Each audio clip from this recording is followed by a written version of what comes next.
لڑکا اور لڑکی شادی کے بعد ان کا رشتہ نیا ہوتا ہے، اختلافات عروج پہ چلے جاتے ہیں، اور جن گھروں میں اختلافات ہیں ان کی تعداد، ایک جسٹس صاحب نے پچھلے دنوں تحقیق کی تو کہنے لگے 91% لوگ ایسے ہیں جو میاں بیوی کے درمیان اتفاق نہیں رہتا، اختلاف رہتا ہے۔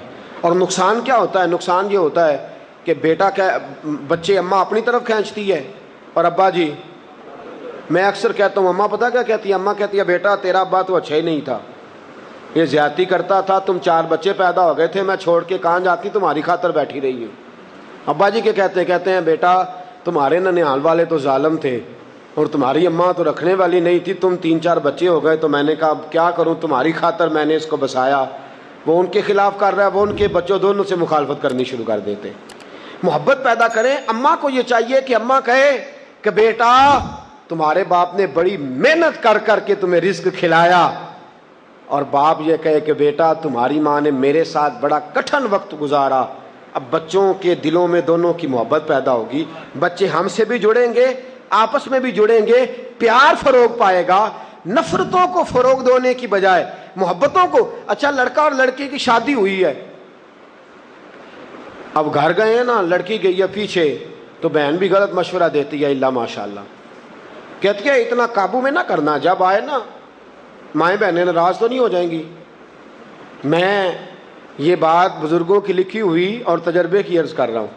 کہتی ہیں جب تیرا خامن گھر ہو نا تو ذرا جم کے پوچھنا اس کی بہنوں کو، اس کے بھائیوں سے اچھا سلوک کرنا، اس کی اماں کو بھی روٹی، جب گھر ہو تو اسے یہ کبھی باور نہیں ہونا چاہیے کہ تو خیال نہیں رکھتی، اور جب چلا جائے نا پھر موجیں کرنے دینا، پھر نہ خیال کرنا اس کے ابا جی چاہے بیچارے بھوکے ہوں رات کے۔ اور ادھر لڑکی کے گھر والے اس کی بہنیں کہتی ہیں جب آپ ہوتے ہیں تب بھی بات سنتی ہے، ورنہ تو یہ ہم سے سلام بھی نہیں لیتی سیدھے منہ سے۔ بھائی جان آپ کو کیا بتاؤں، بھابی نے نا میری طرف دیکھ کے نا میری طرف دروازہ بند کر لیا تھا، میری طرف دیکھ کے تو فریج کے اندر رس ملائی رکھ کے تو تالا لگا کے چابی چھپا دی ہے۔ یہ کوئی لڑائی والی بات ہے؟ رس ملائی 100 روپے کی اور لے آنا بازار سے، اور دروازہ اگر اس نے بند کر دیا تو میری بہن تو کھول لینا، اس میں جھگڑا پیدا کرنے والی کون سی بات ہے؟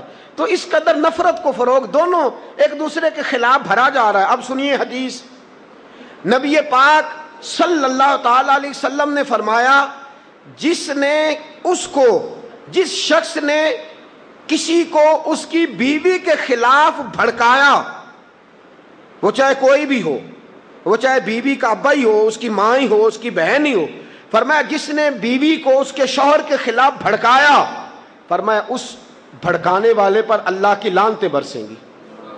اور فرمایا جس مرد نے، جس عورت نے کسی شوہر کو اس کی بیوی کے خلاف بھڑکایا، اس پر بھی اللہ کی لعنتیں برسیں گی۔ ہم کیا کرتے ہیں؟ وکیل بن جاتے ہیں، اپنی بیٹی کو کہتے ہیں ہے تو بدتمیز پر کیا کریں، گزارا کر میری بیٹی تو گزارا کر، بندہ ٹھیک نہیں، تو گزارا کر۔ اور ادھر والے بھی کہہ رہے ہوتے ہیں بیوی تو تیری ہے اس طرح کی، پر بھائی جان چھوڑیں آپ، بھئی ساری بات تو نے بتا لیا، چھوڑنے والا بچا کیا ہے؟ اب مصیبت یہ بن گئی ہے کہ دونوں کو فیڈ بیک دیا جاتا ہے، دونوں کے اندر اختلافات پیدا کیے جاتے ہیں۔ چاہیے یہ تھا کہ جب داماد اپنے سسرال ہوتا تو اس کی عزت ہوتی، اور جب اپنے گھر ہوتا تو اس کی بیوی کے سامنے تعریف کی جاتی کہ تیرا شوہر بڑا اچھا ہے، ڈھب سے سلام لیتا ہے، باعزت آدمی ہے، باوقار آدمی ہے، نمازی ہے یا محنتی ہے، پرہیزگار ہے یا اچھے اخلاق والا ہے۔ اور بچی کے گھر والے تعریف کرتے، کہتے بڑی اچھی ہے، بڑی سلیقے مند ہے، بیٹا اس کے ساتھ جم کے گزارا کرنا۔ اب اس کا فائدہ کیا ہوگا؟ میاں بیوی میں پیار بڑھے گا، میاں بیوی میں پیار بڑھے گا تو ان کی زندگی سکھی گزرے گی۔ ورنہ یاد رکھو گھر والوں، ماں باپ یاد رکھو، تمہاری 2 منٹ کی نفرتوں نے بیٹے اور بیٹے کی زندگی کو جہنم بنا دیا ہے۔ وہ روزانہ تپتے ہیں، روز جلتے ہیں، روز وہ آہوزاری کرتے ہیں، اور تم نے اپنے 2 منٹ کی لذت کی خاطر، 2 جملوں کی خاطر نفرت بھر دی ہے بیٹی کے دل میں، نفرت بھر دی ہے بیٹے کے دل میں۔ اماں بڑا رونا آتا ہے بیٹے کے سامنے کہ میری بیٹی جو ہے، میری بہو جو ہے میری بات نہیں مانتی، اور ٹپ ٹپ تو آنسو گراتی ہے۔ اگر تو یہی اللہ کی بارگاہ میں رو دیتی نا کہ اللہ مہربانی کر اور میری بہو کو میرے حق میں صحیح کر دے، تو تیرے آنسوؤں کی خیرات اللہ تیری بہو کو فرما بردار بنا دیتا۔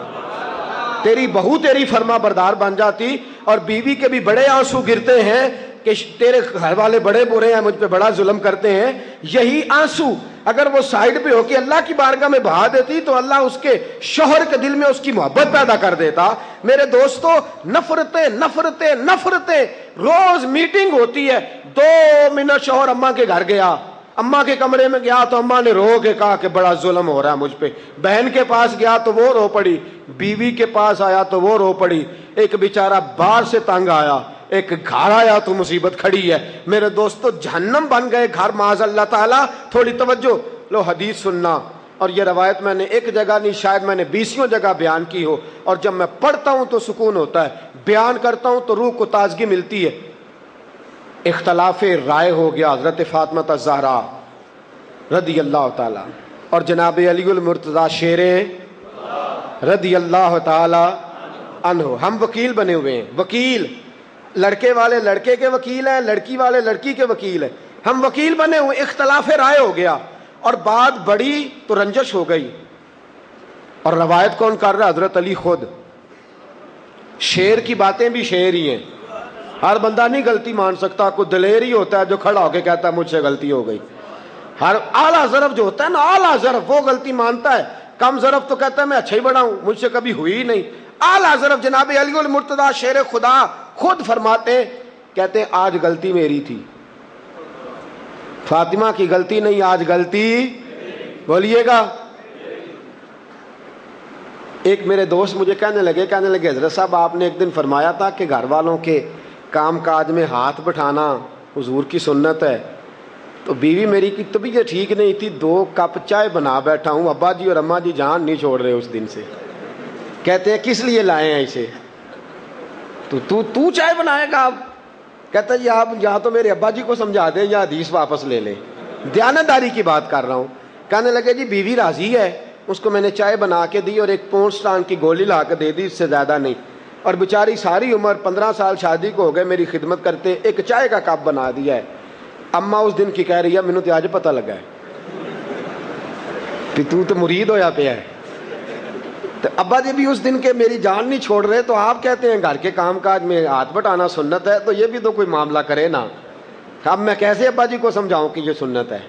تو جو ابا جی ہیں وہ مہربانی نہیں کرتے تھوڑی سی؟ جب میاں بیوی باورچی خانے میں کام کر رہے ہیں تو آپ ذرا مہربانی کریں چھت پہ ہی تشریف لے جائیں، اور نہ آپ دیکھیں نہ آپ کو دقت ہو۔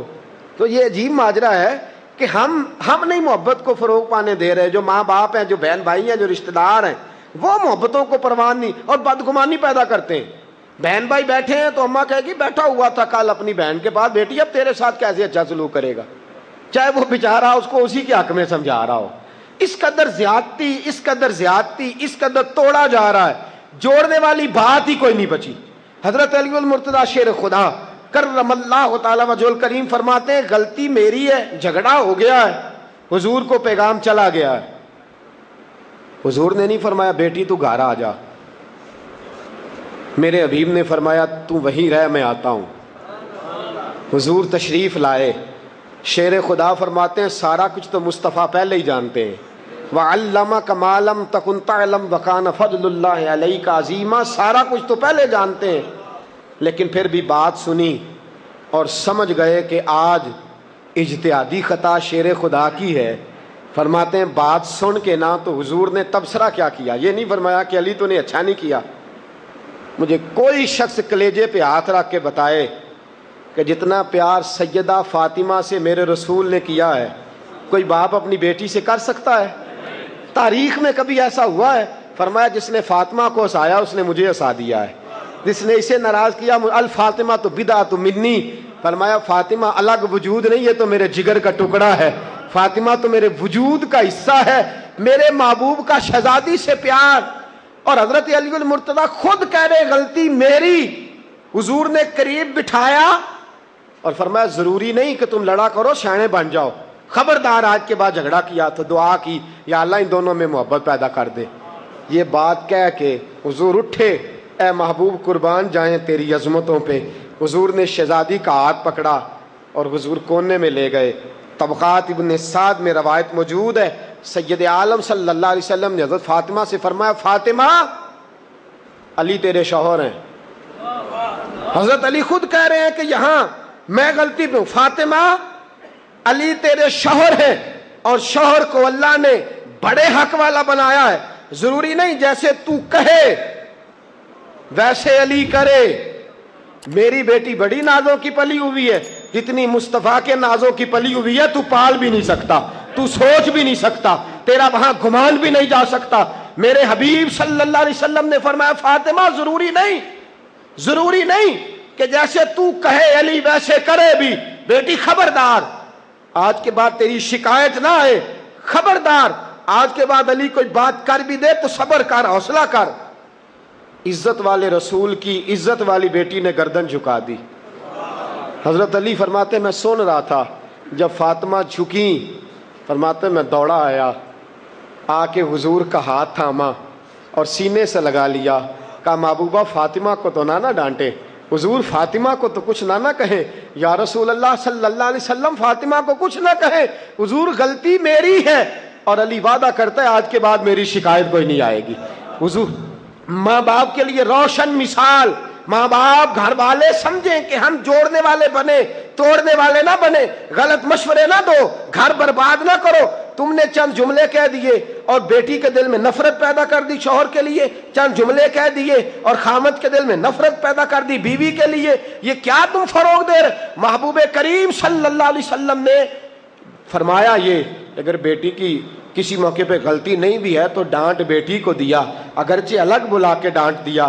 شیر خدا کرم اللہ تعالی وجہ الکریم فرماتے ڈانٹا فاطمہ کو آنسو میری آنکھوں میں آ گئے، تیری صورت تیری سیرت زمانے سے نرالی ہے، تیری ہر ایک ادا پیارے ادائے بے مثالی ہے، جوڑنے والے بنو، قریب کرنے والے بنو، وقت کم ہے زندگی میں محبتوں کے لیے، وقت کم ہے زندگی میں، لاتے ہو کہاں سے فرصت نفرتوں کے لیے، تھوڑا سا تو ٹائم ہے، اس میں محبتیں فروغ پا جائیں تو بڑی بات ہے، کہاں سے وقت نکالا غیبت کرنے، چغلی کرنے، طنز کرنے، تانا دینے، پیار کر، پیار محبت کر، خلوص کا مظاہرہ کر، تیری آنکھ میں آنسو آنا چاہیے کسی کے لیے تیرے دل میں محبت موجزن ہونی چاہیے، کسی کے لیے تو جذبات عقیدت رکھے۔ میرے دوستو جوڑنے والے بنو، صلح کراؤ، ایک دوسرے کے قریب کرو، کردار ادا کرو تو قریب کرنے کے لیے، دور کرنے کے لیے نہیں۔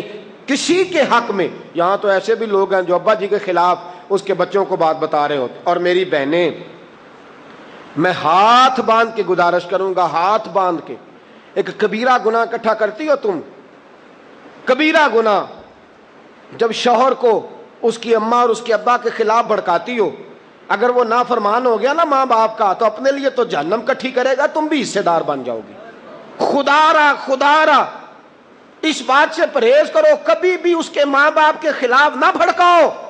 اگر خدا نہ خواستہ ماں باپ کا نافرمان ہو گیا تمہارے کہنے پر تو تم اپنے لیے دوزخ کٹھی کر لو گی، اس لیے کہ رضا اللہ فی رضا الوالد، سخط اللہ فی سخط الوالد، جس کا باپ راضی ہے اسی کا رب راضی ہے، اور جس کا باپ ناراض ہے اس کا رب ناراض ہے۔ تو خبردار تم نہ اس کام میں حصے دار بننا۔ اور میرے حضرت صاحب فرمایا کرتے ہیں، میرے صاحب فرماتے ہیں یاد رکھے، جو بیٹی جو بہو اپنے سسرال والوں کی خدمت گزار رہے اور جو بیٹا اپنے سسرال والوں کا خدمت گزار رہے، فرماتے ہیں میں وعدہ کرتا ہوں کہ اس کی اولادیں اس کی فرما بردار رہیں گی، اس کی اولادیں، اس کے بہو، اس کے داماد اس کے فرما بردار رہیں گے۔ اپنے ماں باپ کی نوکری بیکار اور اپنے سسرال والوں کی، اس لیے کہ حضور نے فرمایا سسر بھی باپ ہوتا ہے اور ساس بھی۔ تو ماں بتائے نا، جو ماں ہوتی ہے وہ کبھی بیٹے کا عیب بیان کرتی ہے؟ اس کے لب پہ آتا ہے؟ تو ماں بننا تجھے اللہ کے رسول نے تو باپ بن، باپ تو عیب چھپایا کرتا ہے، کبھی بیان بھی کیا کرتا ہے۔ اس لیے عزیز دوستو ماں باپ بنیے اور جوڑنے والے بنیے، قریب کرنے والے بنیے، محبتوں کو فروغ دیجئے۔ اللہ کرے آج ہم یہاں سے اٹھیں، گھر جائیں، اگر نیند پوری کرنی بھی ہوئی تو کریں، اور پھر وہ جو دو لڑے ہوئے ہیں ان کے پاس جائیں باری باری، ان کی صلح کرائیں، صلح کرا کے واپس آئیں۔ گھر والے پوچھے کدھر گئے تھے تو جواب دے کہ 2 حج اور 2 عمرے کرنے گیا تھا۔ ہم سارا دھیان دوسروں کا رکھنے لگ گئے۔ حضرت خواجہ نصیر الدین چراغ دہلوی رحمۃ اللہ علیہ سے بادشاہ نے آ کے وظیفہ پوچھا تھا، حضرت کو وظیفہ بتائے تو خواجہ صاحب فرمانے لگے اپنا کام دیانتداری سے کر، یہی سب سے بڑا وظیفہ ہے۔ اپنی زندگی میں دیانتداری، امانت داری، آپ اس طرح کے ہو جائیں کہ آپ جس طرح آپ سمجھے نا کہ یہ حرام جانور ہے تو میرے منہ میں جائے گا تو مجھے الٹی آئے گی۔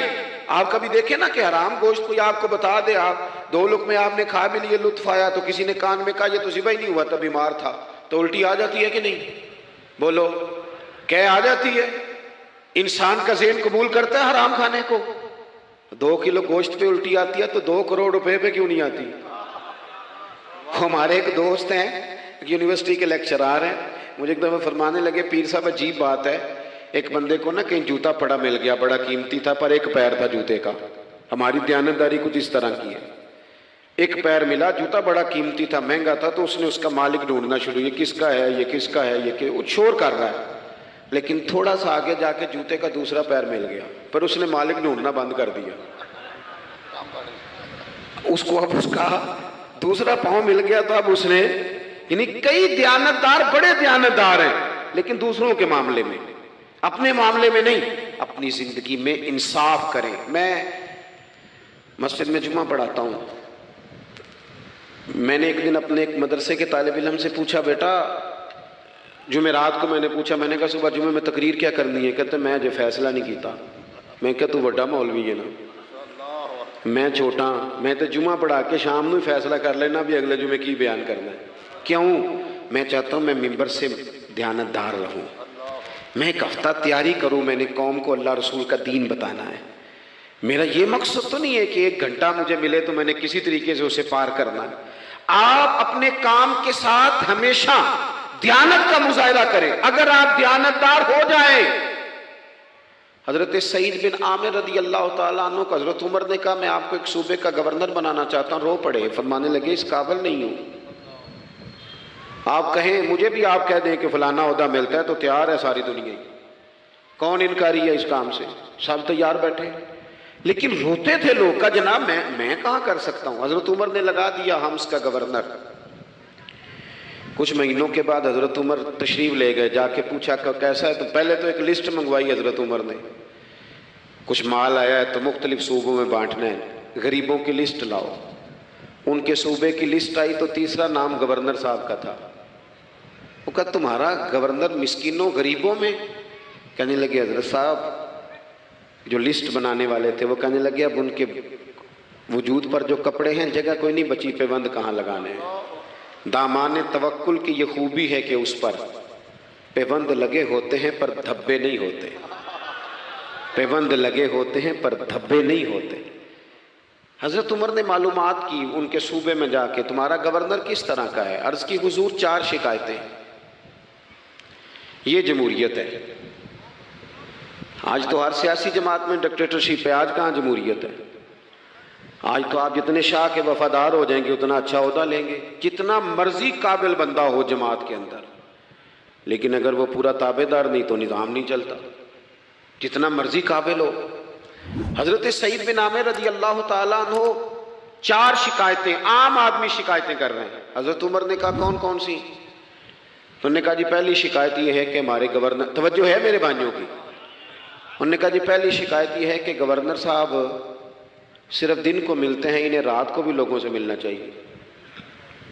دوسری شکایت یہ ہے کہ جب شروع میں آئے تھے تو فجر کے بعد بیٹھ جاتے تھے، مسائل سنتے تھے، اب سورج نکلنے پر اشراق چاشت کے ٹائم 8، 9، 10 بجے آتے ہیں۔ تیسری شکایت یہ ہے کہ ہفتے میں 1 دن ملتے ہی نہیں۔ چوتھی شکایت یہ ہے کہ کبھی کبھی ایسے ہی رونے لگتے ہیں، بیٹھے بیٹھے بے ہوش ہو جاتے ہیں، تو آپ نے دیوانہ آدمی ہمیں دے دیا ہے۔ حضرت عمر فاروق رضی اللہ تعالیٰ عنہ نے حضرت سعید بن عامر کو مجمع میں پوچھا، جناب آپ پبلک کے نمائندے ہیں، آپ کو سوالوں کے جواب دینے چاہیے، بتلائیے نا۔ اور یہ پبلک کے نمائندے صرف سیاستدان نہیں ہوتے، پیر صاحبان بھی ہوتے ہیں، مسجد کا خطیب بھی ہوتا ہے۔ اگر حضرت عمر سے پوچھا جا سکتا ہے کرتا کہاں سے آیا تو پیر صاحب سے بھی تو پوچھا جا سکتا ہے نا، ان کو بھی جواب دینا چاہیے، ان کو بھی بتانا چاہیے، اس لیے کہ وہی تو دعویٰ کر رہے ہیں فقر بتانے کا۔ تو حضرت عمر نے 4 سوال کہا، سعید آپ کے ذمے 4 سوالوں کے جواب ہیں۔ تو حضرت سعید بن عامر نے گردن جھکائی، کہنے لگے پہلے ہی کہا تھا میں گورنری کے قابل نہیں، فرمایا اب تو بن گئے ہو نا، جواب تو دینا ہے، حضور بتلائیے۔ فرمایا پہلا سوال آپ سے یہ ہے کہ یار لوگ کہتے ہیں رات کو کام پڑ جاتا ہے اور آپ ملتے نہیں۔ تو حضرت سعید بن عامر نے اپنی داڑھی پکڑ لی، عرض کی حضور یہ ساری سفید ہو گئی ہے، بڑھاپا ہے، دن مخلوق کے لیے رکھا ہے، رات اپنے رب کے لیے رکھی ہوئی ہے۔ اگر پھر بھی کسی کو شوق ہو تو سعید بن عامر جب بھی ملے گا مسجد میں ملے گا، ساری رات بارگاہ ربوبیت کی او سنگیو تھوڑا مسلح بھی یار مضبوط کر لو، تھوڑا سا نا، ہم نہ تھک گئے ہیں فون سن سن کے۔ بہت سارے لوگ ایسے ہیں جن کے وجود نہیں اتنی تھکے جتنے دماغ تھک گئے، کمنٹس پڑھ کے، کمنٹس دے کے، رائے دے کے، بڑے بڑے باصلاحیت لوگوں کے حافظے کمزور ہو گئے۔ خدا را اپنی صلاحیتوں کو زنگ لگا لو گے۔ یہ تو جتنے لوگ ہیں میڈیا چلانے والے، ان کو تو میڈیا چلانا ہے، اور اب تو پتہ نہیں کتنے چینل اور کتنے لوگ اور سوشل میڈیا پہ کتنے، اور ادھر کتنے تو ادھر کتنے۔ خدا را کچھ وقت اگر مصلے پہ ملے تو آپ یقین کریں روح تازہ ہو جاتی ہے۔ لمبی لمبی دعائیں مانگیں، اپنے رب کو اپنے دکھ سنائیں، رسول پاک کی بارگاہ میں یہ نذرانے پیش کریں، آپ محسوس کریں گے وجود طاقتور ہو گیا۔ حضرت سعید بن عامر کہنے لگے رات مصلے پہ گزارتا ہوں۔ دوسرا سوال آپ سے یہ کرنا تھا کہ یہ لوگ کہتے ہیں کہ آپ پہلے فجر میں آ جاتے تھے، اب اشراق چاشت کے بعد 9-10 بجے نکلتے ہیں۔ تو حضرت سعید بن عامر نے گردن جھکائی، کہا یہ میرا راز تھا، میری پرائیویٹ بات تھی۔ کہا جناب اب تو لوگوں کا سوال ہے۔ تو آپ فرمانے لگے میرے گھر میں خادم کوئی نہیں، غریب آدمی ہوں، بیوی بیمار ہو گئی ہے، 35 سال اس وفادار عورت نے میری ڈیوٹی کی ہے، بیماری میں چھوڑ دوں تو وفاداری تو نہیں نا۔ سویرے اٹھتا ہوں، گھر کا کام کرتا ہوں، پھر بیوی کے لیے ناشتہ بناتا ہوں، اسے کھانا کھلاتا ہوں، تیاری کرتے آتے دیر ہو جاتی ہے۔ دوسرے سوال پر لوگ رو پڑے۔ کہا تیسرا اعتراض آپ پہ یہ ہے کہ ہفتے میں ایک دن ملتے نہیں۔ تو حضرت سعید بن عامر کہنے لگے میں نے کہا تھا میرا پردہ نہ کھولا جائے، میں بڑا راضی ہوں رب کی عطاؤں پہ، میں کیوں کسی کے سامنے اپنا دکھ بیان کروں۔ گردن کو جھکا دیتا ہے خیرات کا پتھر، جہاں میں مانگنے والوں کے سر کبھی اونچے نہیں ہوتے، اور غیرت ہے بڑی چیز جہاں نے تگ و دو میں پہناتی ہے یہ فقر کو تاج سردارا۔ آپ موقع دیں جی، بڑی مہربانی، چھوڑ دیں جی، تھوڑی 1 منٹ صرف جی ہمیں دیں، بولیں نہیں پیار سے جی، ناراض نہیں ہونا، آپ ہمیں موقع دیں۔ بات بھی اب تقریباً قریب ہونے کے قریب آئی۔ کہا حضرت سیدنا سعید بن عامر رضی اللہ تعالیٰ عنہ نے فرمانے لگے میں نے کہا تھا یہ میرا پردہ ہے، یہ نہ سنایا کریں آپ دکھ لوگوں کو۔ یہ غریب کہتے ہیں میں کسی امیر کے ساتھ لگ جاؤں گا تو کچھ بن جائے، کچھ بھی نہیں بنتا، چھوڑ دیں آپ، دکھڑے رب رسول کو سناؤ، خیرات بھی ملے گی اور عزت بھی ملے گی، وہ دیں گے اور کسی کو بتائیں گے بھی نہیں۔ حضرت سعید بن عامر رضی اللہ تعالیٰ عنہ سے تیسرا سوال ہوا۔ کہا جناب آپ ہفتے میں ایک دن ملتے نہیں۔ تو فرمانے لگے میرا راز تھا پر بتا دیتا ہوں، جوڑا ایک ہی ہے میرے پاس، ہفتے میں ایک دن دھو لیتا ہوں، پھر بیوی کے کپڑے پہن کے سارا دن بیٹھا رہتا ہوں، اگر دوسرا جوڑا ہو تو یہ کام نہ کروں۔ حضرت عمر رو پڑے۔ کہا جلدی سے چوتھے سوال کا جواب بھی دے، کبھی کبھی روتے ہو تو بے ہوش ہو جاتے ہو۔ وہ پھر رو پڑے، عرض کرنے لگے حضور 40 سال کی عمر میں کلمہ پڑھا، میرے سامنے حضرت خبیب کو پھانسی دی گئی مکے میں، جب وہ اپنی پچھلی غلطیاں یاد آتی ہیں تو پھر رو پڑتا ہوں، یاد ماضی عذاب ہے یا رب، میں تکلیف میں آ جاتا ہوں، سوچتا ہوں اگر اللہ نے سوال کیا تو کیسے جواب دوں گا، اس لیے برداشت نہیں ہوتا تو رو پڑتا ہوں۔ چاروں سوالوں کے جواب دیے تو حضرت سعید بن عامر کہنے لگے اب آپ نے مجھ سے سوالوں کے جواب تو لے لیے، اب میری سزا کا بھی تو اعلان کریں نا، بتائیں نا۔ تو حضرت عمر نے ہاتھ اٹھائے اور کیا لفظ کہے، کہا اے اللہ میرے نبی کی امت کو اس طرح کے کچھ اور لوگ بھی عطا فرما، کچھ اپنی زندگی میں دیانتدار ہو جائیں۔ تیسری بات آپ کی خدمت میں عرض کرنی ہے، رسول پاک صلی اللہ تعالیٰ علیہ وسلم نے نا ہمیں خالص کیا ہے، حضور کا سارا دین اخلاص کا درس دیتا ہے۔ یہ جو ریاکاری ہوتی ہے نا، نوجوانوں میری بات پہ غور کرنا، یہ جو ریاکاری ہوتی ہے نا، یہ بنیادی طور پر اداکاری ہوتی ہے۔ اداکاری بندہ زیادہ کر نہیں سکتا، تھک جاتا ہے۔ مخلص زندگی وہ ہوتی ہے جو آپ نارمل جیتے ہیں۔ مخلص آپ ہوتے ہیں جب آپ اپنی والدہ کے پاس نہیں بیٹھے ہوتے، آپ نے جب 5 اسٹار ہوٹل میں روٹی کھانی ہے نا، تو پھر آپ کو پلیٹ کے ساتھ ٹیشو پیپر بھی ساتھ رکھنا پڑتا ہے، پھر رج کے روٹی کھائی بھی نہیں جاتی۔ رج کے کب کھائی جاتی تھی؟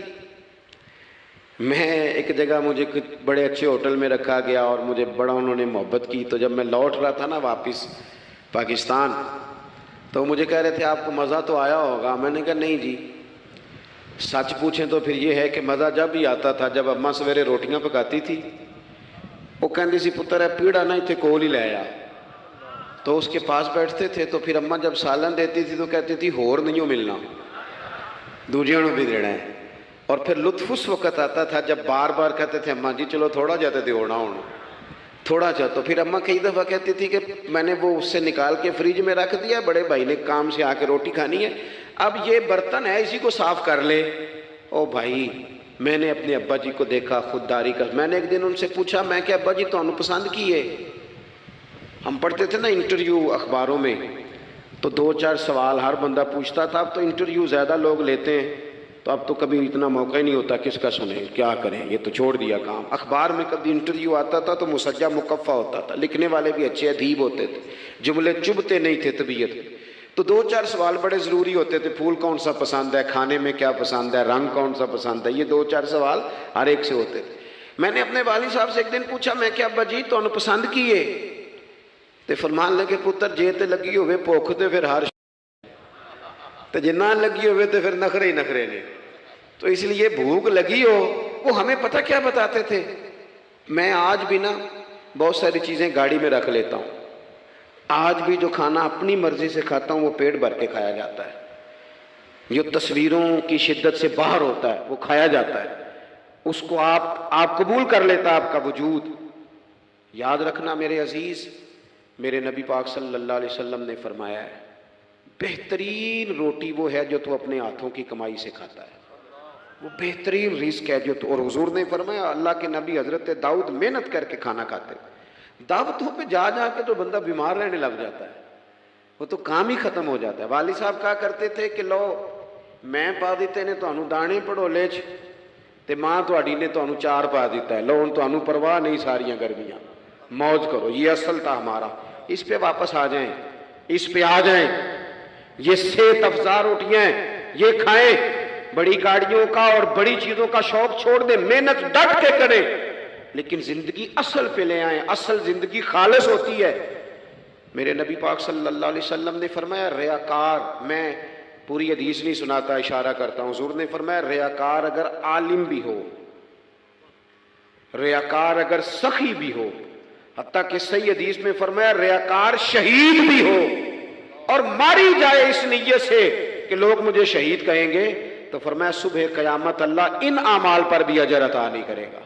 اپنی زندگی میں اخلاص پیدا کریں، اور جب خلوص آتا ہے، جب للہیت آتی ہے، مشکل ترین خلافت حضرت ابوبکر صدیق کی ہے، یہ جو حضرت عمر نے بڑی اعلیٰ خلافت کی ہے نا، یہ بنیادیں حضرت ابوبکر نے مضبوط کر کے دی تھی، فتنوں کے تو سر کچل دیے تھے حضرت صدیق اکبر نے، اب حضرت عمر کے لیے کام کرنا انہوں نے آسان کر دیا تھا۔ میں اکثر کہا کرتا ہوں کہ حضرت عمر کی خلافت کی مضبوطی میں بڑا کردار حضرت ابوبکر صدیق کا ہے، اگر وہ مضبوطیاں نہ کرتے اتنی تگڑی تو کام آگے چلتا نہیں تھا۔ حضرت سیدنا ابوبکر صدیق کو بڑے فتنوں کا سامنا تھا، ختم نبوت کے محاذ پر کام کرنا ہے، منکرین زکوٰۃ پیدا ہو گئے، امت کو سنبھالنا ہے، یہ ساری ڈیوٹیاں کر کے نا دنیا سو جاتی تھی، وہ دنیا سو جاتی تھی، حضرت صدیق اکبر ایک نابینا مائی کے گھر میں جھاڑو دینے چلے جاتے تھے۔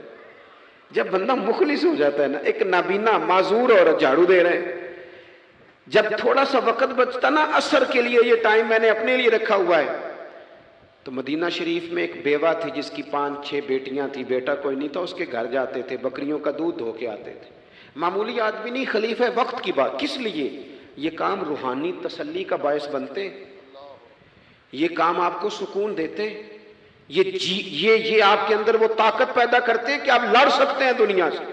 جب آپ کے پیچھے دعائیں ہوتی ہیں تو پھر میدانوں میں کھڑا رہنا آسان ہو جاتا. حضرت عمر فاروق فرماتے ہیں تیسرا دن تھا جناب صدیق اکبر کے وصال کو، میں مسجد نبوی شریف میں بیٹھا تھا تو 2-3 چھوٹی چھوٹی بچیاں آ گئیں، آ کے کہنے لگی چچا آپ خلیفہ بنے. میں نے کہا ہاں، ہمارے ساتھ چلیں گے؟ میں نے کہا پتر تمہارے ساتھ کیا ہے؟ کہنے لگے ابو بکر صدیق عصر کے بعد ہمارے گھر آتے تھے، ہمارا بھائی کوئی نہیں، باپ انتقال کر گئے، بکریوں کا دودھ دھو کے دے جاتے تھے، کچھ بیچ کے گزارا کر لیتی تھی، کچھ پی لیتی تھی. 3 دن سے میری ماں رو رہی ہے، میری بہنیں روتی ہیں، اکھاں جدوں میٹیاں زمانہ مینوں روے گا. اونج تے بے قدراں کچھ قدر نہ جاتی، کیتی خوب تسلی ہو، لیکن اکھاں جدوں میٹیاں زمانہ مینوں روے گا.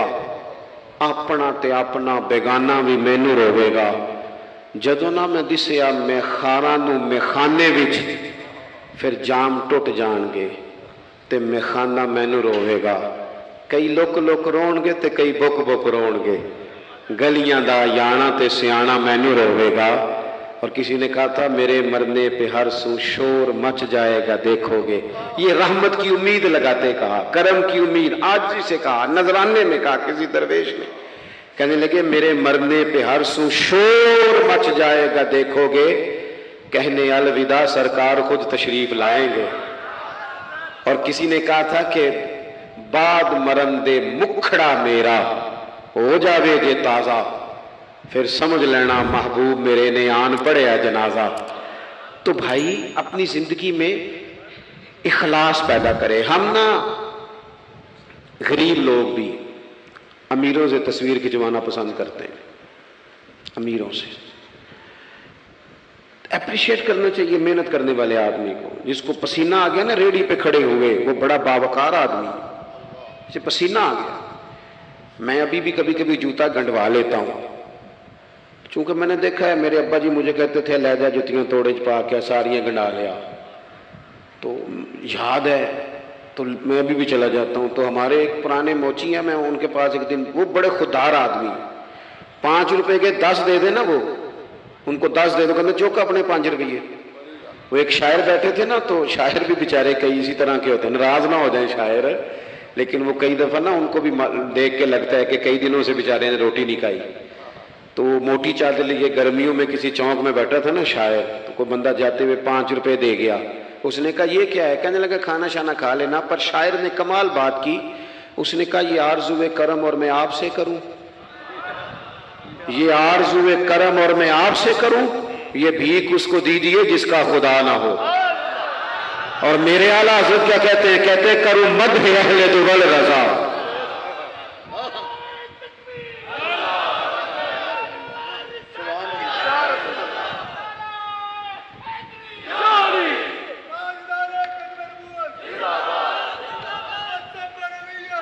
ماشاءاللہ.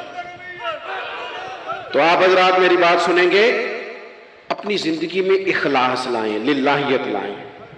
چوتھی بات سنیں، اور میں اسی پر بات سمیٹنے کی کوشش کروں گا. اللہ کے رسول صلی اللہ علیہ وسلم کی سیرت مبارکہ میں جو چیز آپ کو بڑی نظر آئے گی نا، وہ احساس ہے. جب سینے آہستہ آہستہ سخت ہونے لگ جاتے ہیں نا، ہم نا کچھ باتیں سوچ کے اپنے آپ کو سخت کر لیتے ہیں. ہمارا جب ایسا جو نیا بھرتی ہوتا ہے وہ خدمت کے جذبے سے آتا ہے، وہ کہتے ہیں میں نے سارے کام صحیح کرنے ہیں. پھر اس کو نا آہستہ آہستہ پتہ لگنے لگ جاتا ہے کہ کچھ لوگ جھوٹا پرچہ بھی درج کراتے ہیں. اسے پھر آہستہ آہستہ پتہ لگنے لگ جاتا ہے کہ یہ سامان ان کا تو گیا تھا 1.5 لاکھ کا، تو انہوں نے 6 کیوں لکھوایا ہے. پھر وہ پھر سخت ہونے لگ جاتا ہے. لوگوں کو دیکھ کے سخت نہ ہو، سخت نہ ہو. پھر آپ کے پاس بڑی باتیں. مجھے ایک دفعہ ایک صاحب نے کہا آپ کو تقریر پہ بلانا ہے، پیسے کتنے لیتے ہیں؟ میں نے کہا دے دو کو 1.5-2 کروڑ روپیہ. کہنے لگے تو بہت زیادہ نہیں. تو میں کہا وکنا ہے تو پھر بندہ چاج نہ وکے. اب تیرا خیال ہے 25-30 ہزار اپنا ریٹ لگوا لیں، اتنے لو ہو جائیں، سانو تخت ہزارے دی لوڑ کیے نالے کی لگے شہر بمول دے نال اسی اپنی بال کے سیکنے ہاں. میں نے بہت بڑا مدرسہ شروع کیا، باہر گلہ نہیں لگایا. مجھے ایک صاحب کہنے لگے خیر تے ہے تو ان پیسے کتوں ہوندے نے؟ میں کہ اتوں جتوں ہوندے نظر نہیں آندے. فاضل بریلوی کہتے ہیں کرو مدح اہل دول رضا، اور پڑے اس بلا میں میری بلا، میں گدا ہوں اپنے کریم کا، میرا دین پا رہا ہے نہ نہیں، اور کون دیتا ہے دینے کو منہ چاہیے، دینے والا ہے سچا میں نے تو معذرت بھی کرنی تھی، میرا خیال ہے کہ 35 سے 37 کے بیچ لوگ ایسے تھے یہاں سے جو آج صبح سے سر شام تک فون کرتے رہے کہ آپ نے چائے ہماری طرف بھی نہیں ہے، کھانا ہماری طرف کھانا ہے۔ میں ان دوستوں سے اکثر کہا کرتا ہوں جو میرے ساتھ ہوتے ہیں، میں کہتا ہوں کہ لوگ تلاش کرتے رہتے ہیں، ڈھونڈتے رہتے ہیں کہ رات رہنے کو جگہ ملے، اور ہمارا یہ حال ہے کس نام پہ؟ رسول اللہ کے دین کے نام پہ، حضور کے دین کے نام پہ۔ اپنی زندگی میں احساس پیدا کریں۔ اگر آپ سخت ہو سکتے ہیں، کچھ بھی کہہ کے سخت ہو جائیں، کچھ بھی کہہ کے۔ مجھے میرے سنگی کہتے رہتے ہیں 7-8 گھنٹے کا آپ سفر کر کے جاتے ہیں تو آپ فوٹو والوں پہ سختی کریں، آپ نے کسی سے نہیں ملنا، میں نے ذرا آرام کرنا ہے، میں نے تھوڑا لیٹنا ہے۔ تو میں کہتا ہوں یار اپنی اوقات بھی تو ہمیں دیکھنی چاہیے، کون کسی کو ملتا ہے؟ کوئی دور ہے؟ احساس پیدا کریں قوم کا، اپنے دل میں احساس لائیں۔ جب آپ سخت ہو جاتے ہیں نا تو پھر آپ سب کے لیے ہو جاتے ہیں۔ جب بندہ سخت ہو جاتا ہے نا، تھوڑا تھوڑا نا ہمیں لالچی بنایا گیا ہے، مختلف چیزوں پہ انعام رکھے گئے، مختلف رنگوں میں لوگوں کو مختلف انداز میں قائل کیا گیا، مزاجوں میں کچھ بھرا گیا ہے۔ وہ اس طرح کا ماحول بن گیا کہ باپ نے جوانی پتر کو دے دی۔ ساری زندگی وہ جو لوگ سعودی عرب یہاں سے گئے تھے 35 سال انہوں نے وہاں کمبل نہیں بدلا، جس کمبل میں انہوں نے جاتے خریدا تھا واپسی پہ بھی وہی تھا۔ رہائشیں یہاں بنی وہاں نہیں بنی۔ میں نے بیرون ملک ایسے لوگ دیکھے ہیں جو 3 وقت روٹی نہیں کھاتے، 2 وقت کھاتے ہیں کہ گھر پیسے بھیجنے، لیکن لالچ اتنا عروج پہ چلا جاتا ہے بعض گھروں کا، سب کا نہیں بعض کا، کہ اسی باپ کو جس نے زندگی لگا دی، بچے کہہ رہے ہوتے ہیں ابا جی آپ کو ڈھاب کا کام کر لیتے تو آج ہمارے وارے نے ارے نہ ہو جاتا۔ مجھے ایک بزرگ فرمانے لگے پیر صاحب بالاں کو بھی عزت کران لی، ابے دا مالدار ہونا ضروری جے، خدا را اس سے باہر آئیں، احساس پیدا کریں۔ جب احساس آ جائے، قرآن مجید نے میرے نبی پاک کی شان یہ بیان کی ہے کہ عزیز علیہ ما عنتم حریص علیکم بالمؤمنین رؤوف الرحیم۔ یہ کمال ہے، اس سے آگے کیا کوئی حاشیہ دے سکتا ہے؟ رب فرماتا ہے لوگو تم مشقت میں پڑھو تو میرے نبی کو تکلیف ہوتی ہے۔ آپ کبھی حدیثیں پڑھیں نا تو رونگٹے کھڑے ہوتے ہیں، آپ کو درجنوں حدیثیں اس عنوان کی ملیں گی کہ حضور فرماتے ہیں میرا دل کرتا ہے لمبی نماز پڑھاؤں، نماز اللہ کی، دل حضور کا کرتا ہے۔ فرمایا دل کرتا ہے لمبی نماز پڑھاؤں، لیکن پیچھے سے کسی بچے کے رونے کی آواز آتی ہے، کسی بوڑھے بیمار کا خیال آتا ہے، میں نماز چھوٹی کر دیتا ہوں۔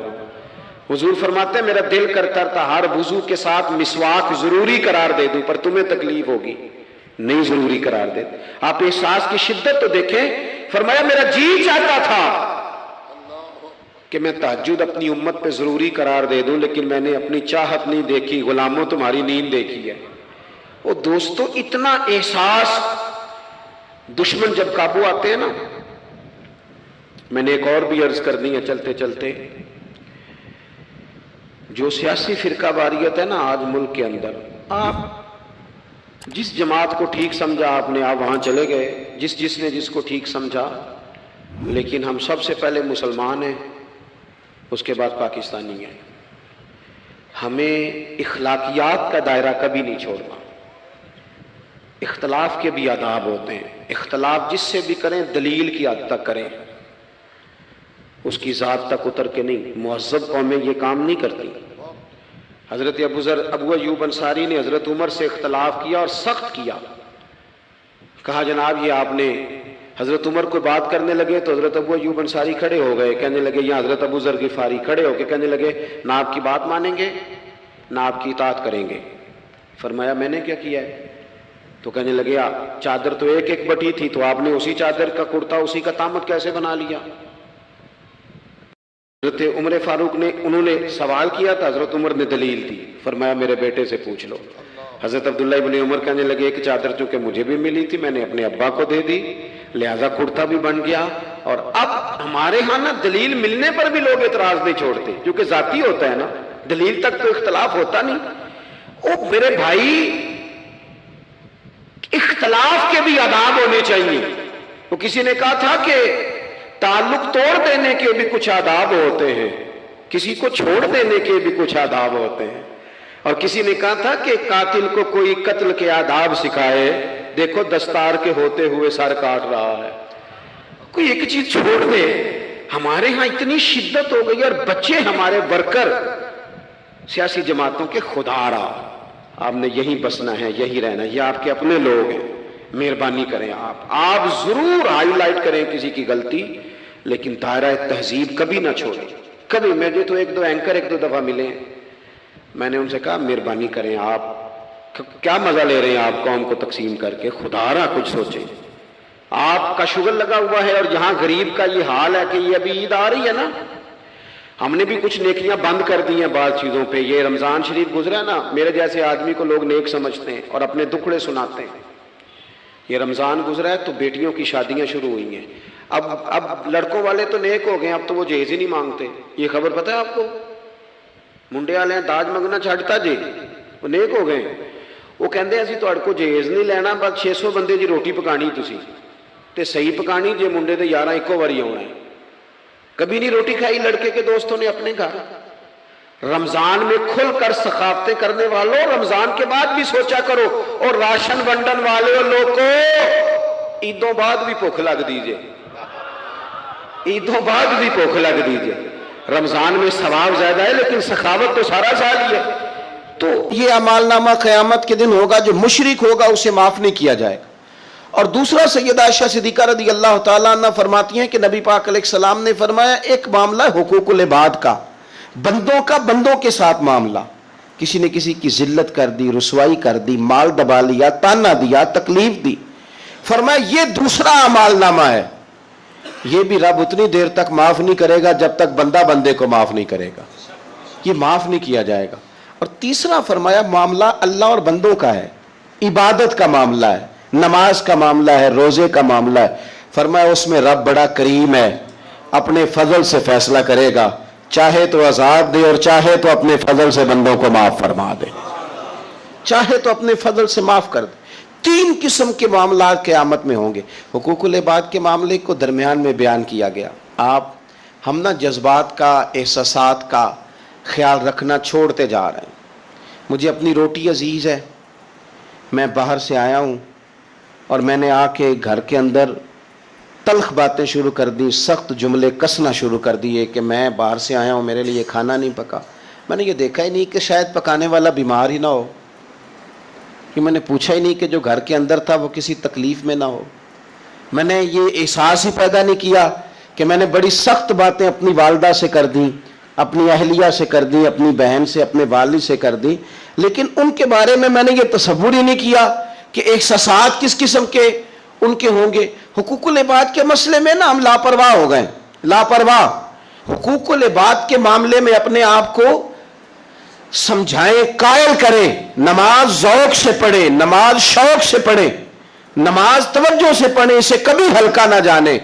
لیکن یاد رکھ لیں نماز میرا اور رب کا معاملہ ہے, رب کا اور میرا معاملہ ہے. ہو سکتا ہے وہ اس معاملے میں معافی دے دے, لیکن جس کو اس نے میری ماں بنایا ہے نا, اس نے کہا ہے میں نے تیری جنت تیرے ماں کے قدموں کے نیچے رکھی ہے, اس کو میرا باپ بنایا ہے, اس کے تعلق سے مجھے حساس ہونا چاہیے, مجھے اپنے دوستوں کے تعلق سے احساس ہونا چاہیے. ہم دائیں بائیں احساس ہیں اور بڑی بڑی لمبی باتیں کرتے ہیں, بڑی بڑی لمبی بڑی بڑی کہانیاں. کچھ لوگ تو ایسے پکے نمازی ہیں کہ وہ کسی اور کو نمازی ماننے کو تیار ہی نہیں. ایسے پکے حاجی ہیں کہ دنیا میں صرف وہی حاجی ہیں, دوسرا کوئی ہے نہیں. کچھ مطلب میں اس طرح کے لوگوں کو میں ذمہ داری سے کہہ رہا ہوں, میری طرح کے مولوی کہتے ہیں فلانا بندہ بے شرع ہے. جی آپ باشرع ہیں؟ کہتے ہیں ہاں میں نے داڑھی تو رکھی ہوئی ہے نا. داڑھی کا نام ہی صرف شرع نہیں, سچ بولنے کا نام بھی شرع ہے, حلال کھانا بھی شرع ہے, حقوق العباد کا لحاظ کرنا بھی شرع. یہ کیا بات ہوئی کہ آپ نے 2 4 5 چیزوں کو آپ نے اپنا لیا اور کہا میں دیندار ہوں باقی سارے بے دین ہیں. آپ ماحول کا خیال کریں, حقوق العباد کے تعلق سے ذمہ داریوں کا احساس کریں اور بڑی جلدی آپ چیزوں کو سمجھیں. میں یہ کرنا چاہ رہا تھا کہ آپ کو ہر آدمی کا احساس کرنا ہے, ہر آدمی. اور حقوق العباد کے تعلق سے آپ کو چیزوں کو سمجھنا، اس پر آپ کو غور کرنا۔ اب سنگی یہاں میں خانقاہی آدمی ہوں، دوست یہاں آتے ہیں، کچھ دوست مجھے ایسے بھی آ کے کہتے ہیں کہ سب ایک ہفتہ آپ کے ساتھ رہنا ہے۔ میں کہتا ہوں بات آپ کی ٹھیک ہے، لیکن میرے بزرگ فرمایا کرتے تھے کہ کسی کو بھی رکھنا ہے تو پہلے اس کے گھر کے حالات کا جائزہ لے کے رکھنا ہے۔ ویسے اس کو رکھنا کیوں کہ گھر میں اماں بیمار اور بیٹا پیر صاحب کے دروازے پہ جھاڑو دے رہا ہو، گھر میں والد بیمار ہو اور بیٹا جناب وہ تبلیغ کرنے گیا ہو، گھر کے اندر بیوی اس پریشانی میں ہو کہ میں دوائی لینے کس کے ساتھ جاؤں، زچہ بچہ کے مسئلے چل رہے ہیں، اور صاحب کہیں کہ میں جہاد کے لیے گیا ہوا ہوں، تو بخاری شریف سنیں نا آپ، مسلم شریف سنیں، نبی پاک صلی اللہ تعالی علیہ وسلم نے فرمایا کسی عورت کے لیے کسی مرد کے پاس تنہا جانا اتنی دیر تک جائز نہیں جب تک اس کا اپنا محرم ساتھ نہ ہو۔ یعنی وہ ڈاکٹر کے پاس بھی اندر اکیلے جائے گی تو اپنا محرم ساتھ لے کے، بھائی ہو، بیٹا ہو، شوہر ہو، کوئی ہو، جائز نہیں۔ اور فرمایا سفر کرنا بھی اس کے لیے جائز نہیں جب تک کہ اس کا محرم ساتھ ہو۔ یہ سفر کا معاملہ بھی بڑا عجیب ہے۔ عمرے کے لیے لوگ مسئلہ پوچھ لیتے ہیں کہ عورت بغیر محرم کے جا سکتی ہے؟ میں نے کہا جی نہیں جا سکتی۔ حج کے لیے بغیر محرم کے جا سکتی ہے؟ جی نہیں جا سکتی۔ لیکن عورت کے لیے صرف حج عمرے میں محرم شرط نہیں، وہ پنڈی بھی بغیر محرم کے نہیں جا سکتی، وہ ملتان بھی بغیر محرم کے نہیں جا سکتی۔ وہ جتنا سفر ہو نا 3 دن کا جس سے انسان مسافر بنتا ہے، وہاں وہ شادی پہ بھی بغیر محرم کے نہیں جا سکتی۔ وہ سفر ہو اگر اتنا جس سے بندہ مسافر بنتا ہے تو وہ وہاں کسی کے انتقال کے بھی بغیر محرم کے نہیں جا سکتی۔ حج عمرے پہ محرم یاد آتا ہے، باقی جگہوں پہ بھی یاد رہنا چاہیے۔ عزیز، نبی پاک صلی اللہ علیہ وسلم نے فرمایا عورت کسی مرد کے ساتھ تنہا نہ ہو جب تک کہ اس کا محرم ساتھ نہ ہو، اور وہ سفر بھی نہ کرے جب تک اس کا محرم ساتھ نہ ہو۔ ایک صحابی اٹھ کے کھڑے ہو گئے، بخاری مسلم ہے، عرض کرنے لگے یا رسول اللہ صلی اللہ علیہ وسلم، میری بیوی تو حج کرنے جا رہی ہے اور میرا نام جہاد کے لیے غزوے میں لکھ دیا گیا، وہ جا رہی ہے حج کے لیے اور میں جا رہا ہوں جہاد کے لیے، تو میرے لیے کیا حکم ہے؟ تو یہ اب حضور نے فیصلہ فرمایا، یہ اب حضور نے فیصلہ فرمایا کہ تبلیغ کرنی ہے کہ جہاد کرنا ہے، کہ تو نے خانقاہ پہ جا کے پیر صاحب کی بارگاہ میں رہنا ہے، کہ تو نے حقوق العباد کو مقدم کرنا ہے۔ یا رسول اللہ میرا نام لکھ دیا گیا ہے غزوے کے لیے اور میری بیوی جا رہی ہے حج کے لیے، تو حکم کیا ہے؟ تو حضور فرمانے لگے تو غزوہ رہنے دے، اپنی بیوی کا محرم بن کے حج پہ اس کے ساتھ جا، کیونکہ اسے تیری ضرورت ہے، تو جہاں اسے ضرورت ہے تو اس کی ضرورت کو پورا کر۔ تو اسلام نے ہمیں شب برات پہ آپ صرف کیا معافی مانگیں گے کہ یا اللہ جو نماز نہیں پڑھی اس کی معافی دے، تو وہ بھی مانگنی ہے آپ کو، 100% مانگنی ہے، آئندہ سے نمازیں پوری کرنے کا عہد کرنا ہے۔ لیکن میرے بھائی جو آپ نے حقوق العباد ضائع کیے ہیں ان کی بھی آپ کو معافی مانگنی ہے، اور سامنے والے سے معافی لینی ہے راضی کر کے، بندوق کے زور پہ نہیں۔ کیا آپ ٹیلی فون کر کے کہیں میں نے میسج لکھا تھا تو آپ نے جواب کیوں نہیں دیا، رپلائی کیوں نہیں کیا؟ آپ کہیں میں نے معاف کیا، بھائی آپ بندوق کے زور پہ معافی لیں گے؟ آپ راضی کریں، جب کسی سے معافی لی جاتی ہے تو اسے راضی کیا جاتا ہے، کہا جاتا ہے کہ اس جگہ میری غلطی تھی، میں تجھ سے معافی مانگتا ہوں۔ تو حقوق العباد کا جو مسئلہ نہ دیکھیں، میرے نبی پاک علیہ السلام کی حدیث موجود ہے ترغیب و ترہیب کے اندر۔ ایک شخص نے آ کے عرض کی یا رسول اللہ صلی اللہ تعالی علیہ وسلم، میں جہاد پہ جانا چاہتا ہوں پر طاقت نہیں رکھتا، کمزور ہوں۔ حضور نے فرمایا ماں باپ میں سے کوئی ہے؟ بلے شاہ تو آسمانی اڈدیاں پڑھنا ہے، جڑا گھر بیٹھا انہوں پڑھیا ہی نہیں۔ ماں باپ میں سے کوئی ہے؟ یا رسول اللہ میری والدہ زندہ ہے۔ تو نبی پاک علیہ السلام نے فرمایا گھر جا کے اس کی خدمت کر۔ اس نے خالی جہاد کا پوچھا تھا، جہاد کا۔ حضور نے 3 باتیں ارشاد فرمائی، ماں زندہ ہے، حضور زندہ ہے، فرمایا گھر جا کے اس کی خدمت کر، اللہ اس کی خدمت پر حج کا ثواب بھی دے گا، عمرے کا ثواب بھی دے گا، اور جہاد کا اجر بھی عطا فرمائے گا۔ تو نے ایک بات پوچھی ہے، تجھے 3 چیزوں کا ثواب ملے گا، شرط یہ ہے کہ ماں کے قدموں سے جڑ جا، جا کے اسے راضی کر، جا اس کی نوکری کر، جا کے ماں کی خدمت کر، اس کے پاس بیٹھ، اس کے دل کو مطمئن کرنے والا وقت اسے دے۔ تو یہ آپ خالی نماز پر اکتفا نہیں کریں گے، آپ حقوق العباد کا بھی پورا پورا لحاظ کریں گے، پورا پورا آپ حقوق العباد کا لحاظ کریں گے۔ حقوق العباد ہر جگہ آپ کے ذمہ، آپ کے شیخ کے بھی حقوق ہیں، استاد کے بھی حقوق۔ یہ کیا بات ہوئی کہ مان بھی لیا، کہہ بھی لیا، غلامی کر بھی لی، دعویٰ بھی کر لیا، اور پھر کیا بات ہوئی؟ پیار بھی کرنا اور کچا کچا کرنا اور تھوڑا تھوڑا کرنا، اور یہ کہ پھر اس میں کمزور پڑنا، اور پھر اس کے اندر جو ہے وہ اس طرح کر کے کمزوری لانا۔ یہ کوئی آئین وفاداری نہیں ہے، یہ کوئی طریقہ پھر درست نہیں ہے۔ تو حقوق العباد جہاں جہاں آپ کا تعلق ہے، جہاں جہاں، اس تعلق میں آپ غور کریں گے کہ آپ کے معاملہ دیکھیں۔ اسلام کے اندر کتنا تڑپ کے جاتے ہیں ہم کعبۃ اللہ کی زیارت کرنے، کتنی تڑپ ہوتی ہے اللہ کا گھر دیکھنا ہے، حضور کی بارگاہ عالی مرتبت میں حاضری دینی ہے، مدینہ طیبہ حاضر ہونا ہے، کتنی بڑی فضیلت ہے۔ لیکن آپ کو پتہ ہے کتنی برکت والی جگہ ہے بیت اللہ شریف؟ طواف کے پھیرے 7 ہیں، لیکن ان میں حجر اسود کا بوسہ ایک ہے۔ حجر اسود کا بوسہ ایک دفعہ لے لو تو کافی ہے۔ کمال یہ ہے کہ صرف ایک ہی نہیں ہے، بھی کوئی نہیں۔ اگر رش زیادہ ہے نا تم دور سے اشارہ ہی کر لو، کس لیے؟ اتنی دور سے چل کے آئے ہیں تو اب بھی حجر اسود کو نہ چومیں؟ تو ہمیں حکم دے دیا گیا کہ شوق تمہارا اپنی جگہ پر، تم اکیلے تو نہیں نہ آئے، بوڑھے بھی آئے ہیں، بیمار بھی آئے ہیں۔ دیکھیں ایک حدیث حضور صلی اللہ علیہ وسلم نے فرمایا کہ میرا دل کرتا ہے کہ میں کسی جوان سے کہوں کہ وہ عشاء کی جماعت کرائے، اور میں جوانوں سے کہوں کہ وہ لکڑیاں جمع کریں، اور جو لوگ نماز پڑھنے نہیں آئے میرا دل کرتا ہے ان کے گھر جلا دوں۔ اتنا سخت تاکیدی حکم جماعت کے لیے بیان کیا۔ لیکن یہ بھی بیان کر دیا کہ اگر تم نے کچا لہسن کھایا ہے، پیاز کھایا ہے، مولی کھا لی ہے، تمہارے منہ سے بدبو آتی ہے یا تمہارے جسم سے کسی وجہ سے بدبو آتی ہے تو مسجد نہ آنا، نمازیوں کو تکلیف ہوگی۔ اللہ کرے آپ سمجھیں، جماعت کا حکم اپنی جگہ پہ تاکید کے ساتھ ہے، لیکن آ کے کسی نمازی کو تکلیف دینے کی پھر بھی اجازت نہیں ہے۔ یعنی جس مسجد میں کچا لہسن پیاز یہ چیزیں کھانی حرام تو نہیں نا، جائز ہے نا، لیکن تیرے منہ کی بدبو سے کسی کو تکلیف ہوگی تو تجھے کہا گیا کہ مسجد میں آ کے نمازی کو تکلیف نہ دے۔ لیکن تو نے وہ اس چیز پر قیاس ہی نہیں کیا، تو نے لفظوں سے تکلیف دے دی، جملوں سے تکلیف دے دی، باتیں کسنی، ایسے سلام پھیر کے بندہ پیچھے ہٹا ہے، پتہ نہیں کیا مجبوری ہے اس کو، تو ایک صاحب نے روک لیا، کہتا تینوں بڑی کال ہے، اتنی جلدی تھی تو آیا کیوں تھا؟ بھائی پوچھ تو لینا اسے، خدا جانے کیا مجبوری ہے، وہ آ گیا نماز پڑھ لی، اب کیا مثلاً کیا جا سکتا ہے؟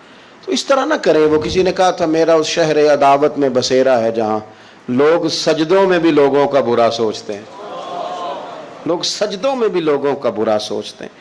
تو آپ کے جو حقوق العباد کے معاملات ہیں اس میں صرف نماز روزے کی گواہی ہی قابل قبول نہیں ہے، حقوق العباد کا مسئلہ بڑا ضروری ہے۔ آپ کے لین دین کے معاملات کس طرح کے ہیں یہ معاملہ بڑا ضروری ہے، آپ معاملات کے کتنے صاف ہیں یہ مسئلہ بڑا ضروری ہے، آپ اپنے وعدوں کے کتنے پابند ہیں یہ معاملہ بڑا ضروری ہے، آپ قول و قرار پہ کتنی جلدی پہنچتے ہیں یہ معاملہ بڑا ضروری ہے، آپ کا حقوق العباد کے مسئلے میں صاف ہونا، لین دین کے معاملات میں صاف ہونا، رشتہ داروں کے ساتھ آپ کے تعلقات کا کھرا ہونا، پڑوسیوں کے ساتھ معاملہ ٹھیک ہونا، آپ کے دوستوں کے ساتھ جو آپ کے ساتھ رہتے ہیں ان کے ساتھ معاملہ ٹھیک ہونا۔ ایک بندے نے نا گواہی دینی تھی، حضرت عمر کا زمانہ تھا، ذرا دین کو دیکھیے، ہمارے اکابرین، ہمارے اسلاف، صحابہ کرام علیہم رضوان دین کی کون سی صورت ہمارے سامنے رکھتے ہیں۔ امام غزالی نے اس کو لکھا ہے،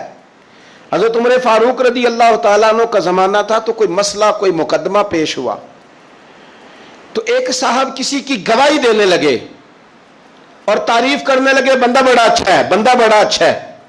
تو حضرت عمر نے 3 باتیں ارشاد فرمائیں۔ آپ فرمانے لگے تو اس کا پڑوسی ہے؟ اس نے کہا نہیں۔ تو فرمایا تمہیں کیسے پتا بڑا اچھا ہے؟ پھر آپ نے فرمایا تو نے کبھی اس کے ساتھ سفر کیا ہے؟ اس نے کہا نہیں۔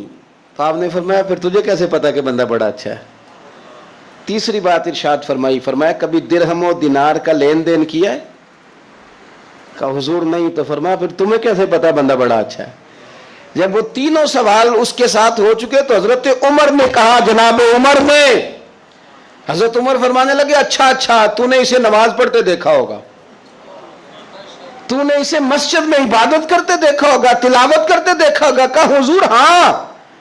فرمایا اگر تو نے خالی عبادت کرتے دیکھا نا تو پھر جا تو گواہی نہ دے، تو اسے کوئی نہیں جانتا.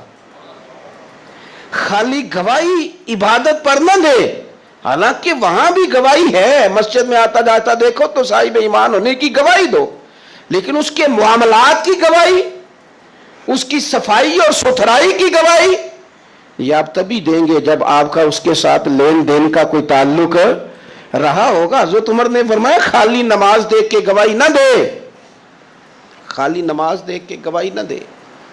تو بتا کہ پڑوسی رہا ہے اس کا، سفر کیا اس کے ساتھ، کبھی لین دین کے معاملات ہوئے؟ اگر ان معاملات میں کھڑا ہے تو پھر گواہی دے، اور اگر یہ نہیں تو پھر تو اسے جانتا بھی.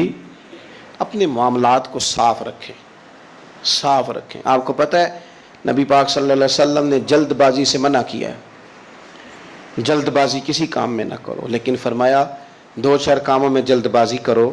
ان میں سے ایک فرمایا کہ اگر تم نے کسی کا قرض دینا ہے نا اور تمہارے پاس پیسے آ گئے ہیں تو پھر واپس کرنے میں جلدی کرو.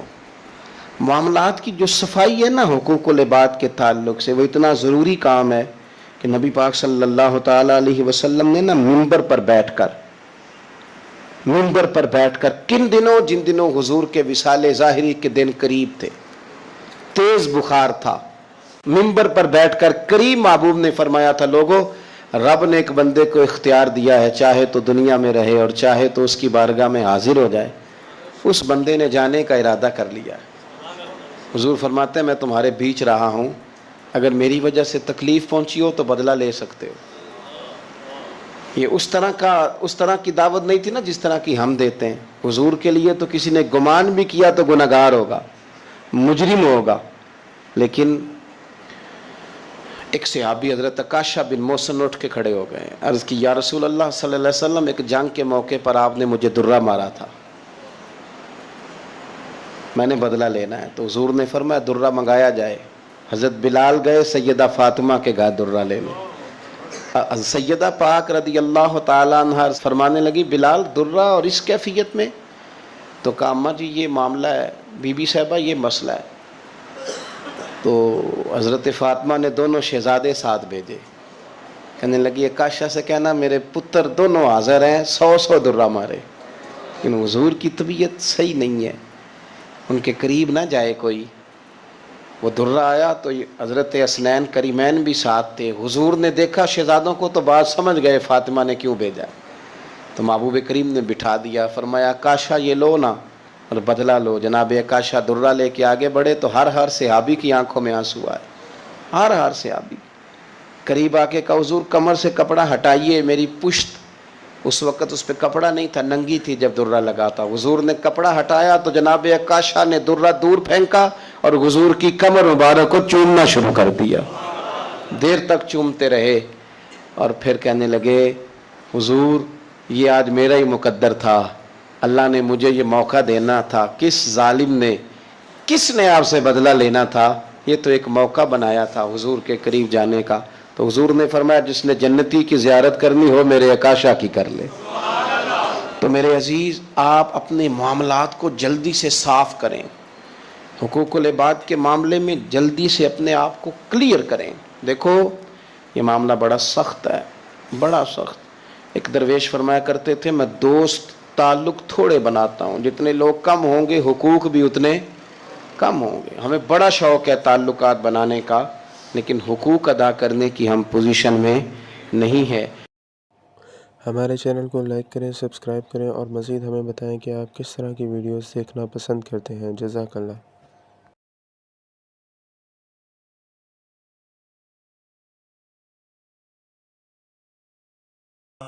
حضرت سیدنا عمر فاروق نے جب جواب دے دیا نا کہ اس طرح ہے، اب وہ اختلاف دلیل تک تھا، اختلاف دلیل تک تھا. تو حضرت ابو ایوب انصاری اٹھ کے کھڑے ہو گئے.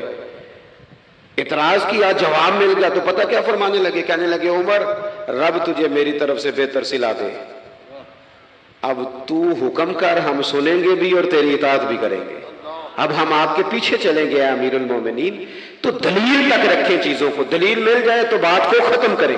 تو میرے بھائی احساس اپنی طبیعت میں جب ہم پیدا کرنے لگیں گے، احساس بڑی مشکل ہے غریب کی زندگی۔ امیر تو دوستی امیروں سے لگا لیتا ہے، جب انسان اپنی گاڑی میں سفر کرتا ہے تو پھر وہ کرایہ 5 روپے بڑھ جائے تو اسے تکلیف کوئی نہیں ہوتی، کیونکہ اسے پتہ ہی نہیں۔ بہت سارے امیروں کو تو پتہ ہی نہیں کہ گھی مہنگا ہو جائے تو گھر کے بجٹ پہ بوجھ کتنا پڑتا ہے، ان بیچاروں کو تو پتہ ہی نہیں، تو وہ اس احساس کو کیسے پیدا کریں گے؟ وہ نہیں کر سکتے، اس کے لیے وہاں سے گزر کے آنا پڑتا ہے۔ رسول پاک کی زندگی میں جو احساس کی شدت ہے اسے آپ سمجھیں۔ دشمن جب ہتھے چڑھتا ہے تو پھر، اور دشمن بھی سخت گیر قسم کا ہو تو بندہ اسے چھوڑتا نہیں۔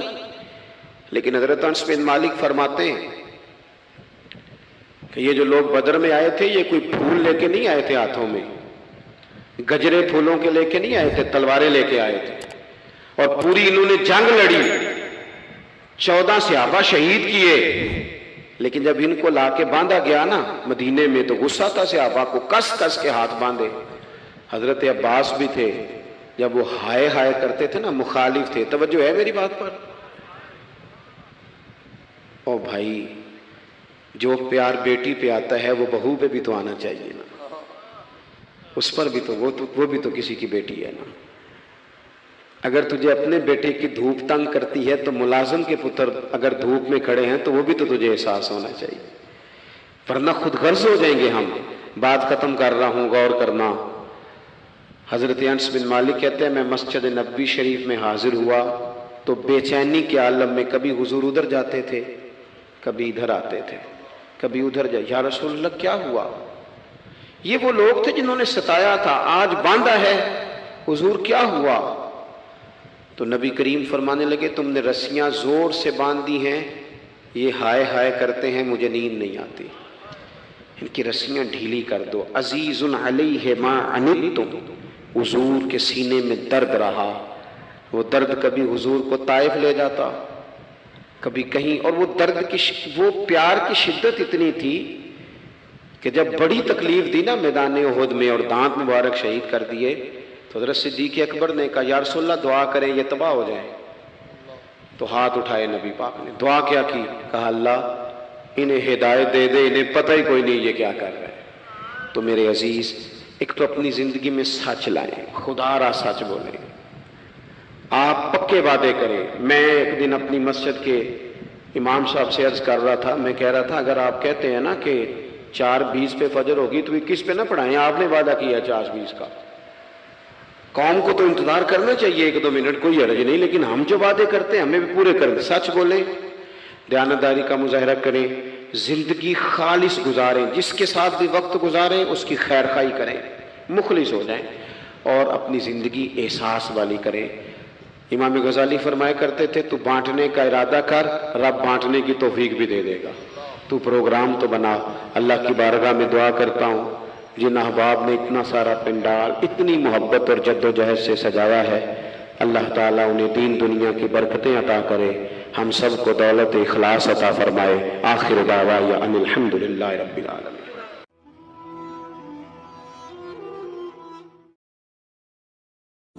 در نبی پر پڑا رہوں گا، پڑے ہی رہنے سے کام ہوگا، کبھی تو قسمت کھلے گی میری، کبھی تو میرا سلام ہوگا،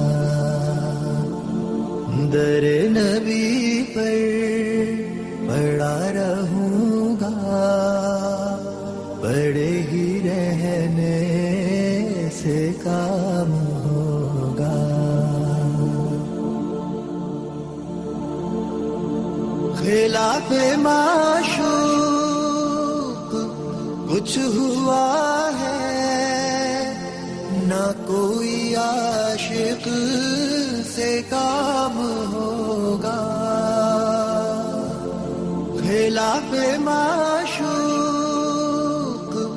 کچھ ہوا ہے نہ کوئی عاشق سے کام ہوگا. خدا بھی ہوگا ادھر ہی ہے دل جدھر وہ عالی مقام ہوگا. در نبی پر پڑا رہوں گا بڑے ہی رہنے سے کام ہوگا. کیے ہی جاؤں غرض مطلب ملے گا جب تک نہ دل کا مطلب. کیے ہی جاؤں غرض مطلب ملے گا جب تک نہ دل کا مطلب. نہ شام مطلب کی صبح ہوگی نہ یہ فسانہ تمام ہوگا. در نبی پر پڑا رہوں گا بڑے ہی رہنے سے کام ہوگا. جو دل سے ہے مائل پیمبر یہ اس کی پہچان ہے مقرر. جو دل سے ہے مائل پیمبر یہ اس کی پہچان ہے مقرر. کہ ہر دم اس بے نوا کے لب پر درود ہوگا سلام ہوگا. در نبی پر پڑا رہوں گا پڑے ہی رہنے سے کام ہوگا. کبھی تو قسمت کھلے گی میری کبھی تو میرا سلام ہوگا. در نبی پر